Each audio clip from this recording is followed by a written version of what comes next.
Sir పిల్లలకి ఏ tooth paste వాడాలో చాలా మంది పేరెంట్స్ కన్ఫ్యూజ్ అవుతున్నారు. ఏ ఏజ్ లో ఏ టూత్ పేస్ట్ వాడాలో ఈరోజు చెప్పండి సార్. షూర్. 2 years లోపు ఉండే చిన్నపిల్లలకి ఏ టూత్ పేస్ట్ వాడాలి సార్? 2 years లోపల ఉండే చిన్నపిల్లలకి కేవలం ఫ్లోరైడ్ ఫ్రీ టూత్ పేస్ట్ మాత్రమే వాడాలి. ఎందుకంటే ఈ ఏజ్ పిల్లలు పేస్ట్ని ఉమ్మేయకుండా మింగేసే ఛాన్స్ చాలా వరకు ఉంటుంది. సో స్క్రీన్ పై కనబడుతున్న ఈ టూత్ పేస్ట్లు చాలా వరకు safe and good. 2 to 6 years ఉండే పిల్లలకి ఏ టూత్ పేస్ట్ గుడ్ సార్? ఈ ఏజ్ పిల్లలు ఉమ్మేయటం నేర్చుకుంటారు కాబట్టి క్యావిటీస్ రాకుండా ఉండటానికి మైల్డ్ ఫ్లోరైడ్ టూత్ పేస్ట్ని వాడాలి. స్క్రీన్ పై కనబడుతున్న ఈ టూత్ పేస్ట్లు గుడ్ ఆప్షన్. పిల్లల పళ్ళని స్ట్రాంగ్గా ఉంచుతాయి. స్కూల్కి వెళ్ళే 6 to 12 years పిల్లల సంగతి ఏంటి సార్? ఈ ఏజ్ లో పిల్లలకి డెసిడియస్ టూత్ ఊడిపోయి పర్మనెంట్ టూత్ వచ్చే స్టేజ్ కాబట్టి టూత్ కి కంప్లీట్ ప్రొటెక్షన్ అవసరం. స్క్రీన్ పై కనబడుతున్న ఈ పేస్ట్లు best and good option. Cavities రాకుండా కాపాడతాయి.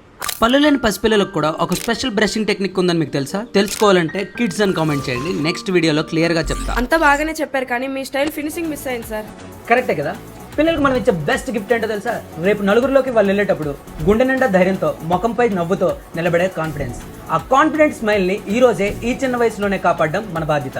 For more smile secrets follow for doctor Raghava smiles.